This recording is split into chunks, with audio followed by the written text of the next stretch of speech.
Good morning.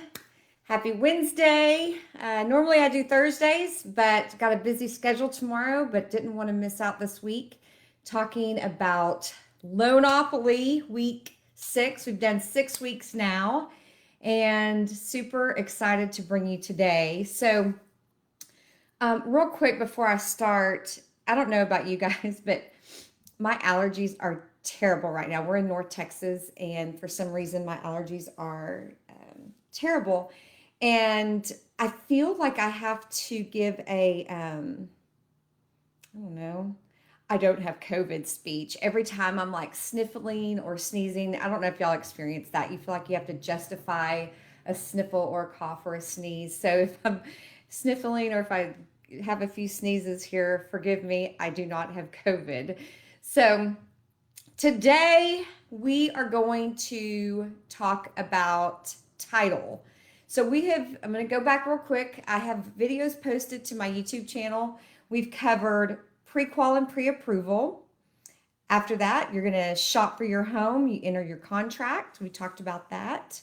We have sent you guys into setup. You've gotten your upfront disclosures.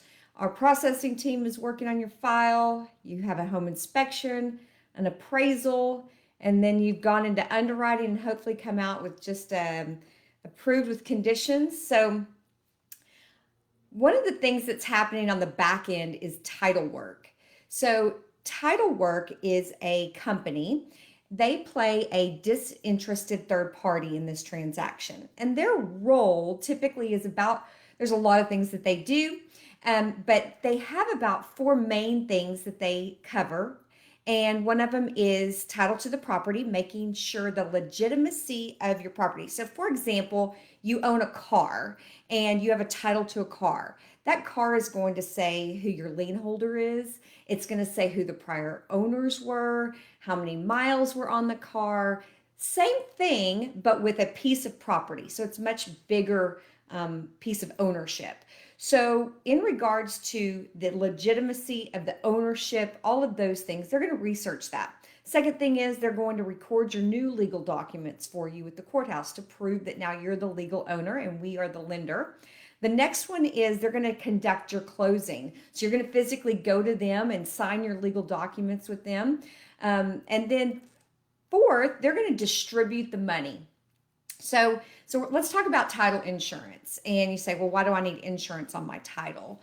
So the title insurance is going to be researching things. It's going to research outstanding mortgages. It's going to research liens on the property, judgments, unpaid taxes, restrictions, easements, leases, all of those things that could be attached to your physical piece of land. The title company is going to do research on that. And they're going to research all of public records. They're going to research filings that were with that property way back to the beginning as far as they can go back. If you've ever seen actual title work, and that's how I got started in this business 25 years ago. Actually, it was longer than that, is working for a title company. And back then, we had all the documents on microfilm, and you would sit there and you'd go through these little microfilms of data for recorded properties. And so the information now is more electronic, and you file electronically and things like that. But they research all the way back to as far as they can on that piece of property. So what they're doing is, for example, if your prior seller, let's say they didn't mow their grass, the city can actually put judgments or liens on the property for violations. Well, you don't want to have anything come back to you and you be responsible for correcting that. So what the title company does is they give insurance to you and to me as the lender to say, hey, we've researched this and we're giving it to you free and clear of any encumbrances on that property. And so it looks at the legitimacy from the sellers to make sure that they have the right to sell you that property. That's like what the title insurance policy does. The fee for that is typically it's set by the Fed in the state to say that there's a set amount based upon your loan amount, sales price, those types of things. And then they issue that title policy to you. They're going to have a few other fees. Their actual work service fee. some filing fees and those types of items. So the other thing that they do is they record your legal documents. When you go to closing, you're going to sign a couple of documents. The two documents that are critical is your note and your deed of trust and your warranty deed, 3. So your warranty deed is going to transfer your ownership from the seller to you. That's what the warranty deed does. The note is our money. It's saying that you're going to pay us back. That's what a note is. The deed of trust is basically saying, because you owe us this money over here, we're going to put a lien on your property so that if you don't pay us back with your note, then we take back your property. So those are the big 3 documents that are important that get filed. So you've transferred the ownership in the warranty deed. The note is the money, and the deed of trust is the property that secures that money. Okay, so they're going to record those for you and for us, and they'll distribute those documents. The other thing that they're going to do is they're going to help coordinate closing and conduct closing.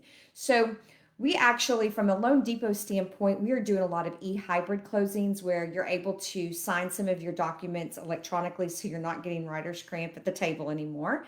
But you will physically go to closing, and they kind of walk you through what those documents are. Definitely if you're a first-time home buyer and you show up and there's a stack of papers this high and you're like, oh my goodness, that is a lot.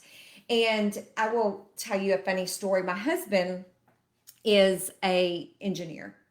And if you're in the real estate business, it doesn't matter what part of the real estate business you're in, the hardest person sometimes to do a loan for is an engineer, because they're very diligent about every piece of document and what it means, and they're very analytical. And so I told my husband, I said, sweetheart, can you please just sign these? You have 30 years to read them. So he was a good sport, and he knew that I was not leading him down the wrong path, but there is a lot of documents to be signed. So the title company helps facilitate that closing. And shout out to our title companies right now, because I say this every week. We are in an unprecedented busy time in this industry, and they are the ones having to get borrowers, get sellers in, agents, facilitate that timing. And sometimes these docs are coming in hot to them, and they have been super accommodating. Shout out to Amy Shipley with Fair Texas Title. She's been my rock with some of my refinances and things. So they are awesome. Now, the last piece that they do is they actually distribute the money.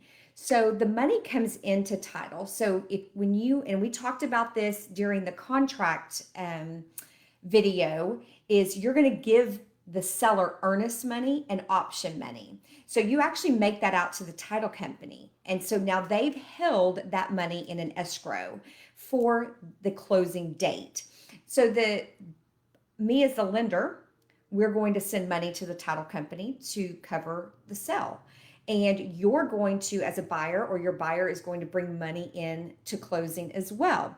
So the title company acts as a disinterested third party that gets all the money into one place and then sends it out once the loan is funded. It's going to pay off your agent, it's going to pay off your appraisal companies, your lender, and it's going to give the seller their money for the buy of the home.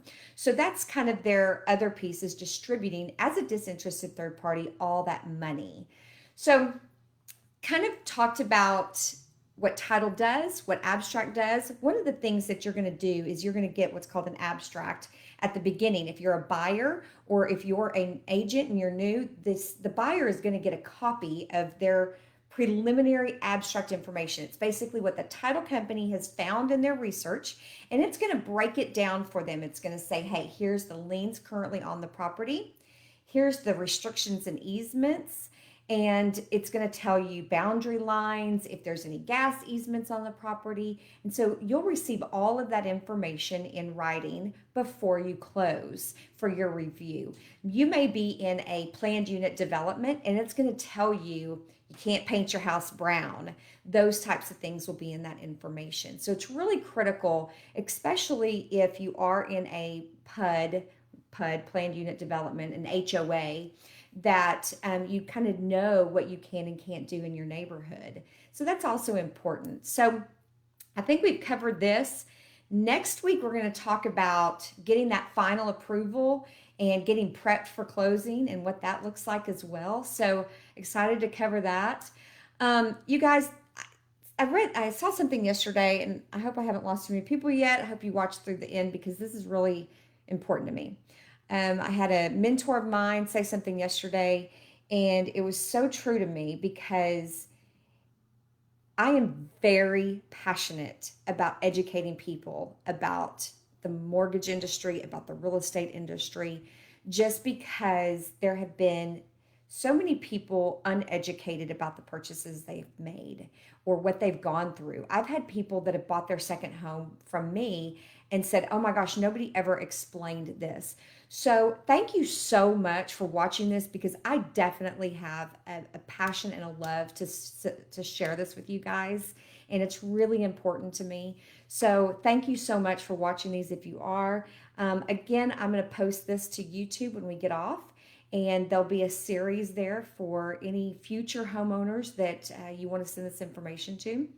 And I encourage you to like, share, subscribe so that you'll get notifications when I post a new video and it gets out there. And hopefully, you know, I just looked over my next year in view, and we're going to have some good information on there. And going to be talking to some roofers, contractors. I've got some good stuff I'm really excited about sharing with you. During tax seasons, we're going to go through that as well. So be sure to subscribe so you don't miss those videos. So thank you guys so much. Y'all have an amazing, it's not Thursday. Have an amazing Wednesday. Bye.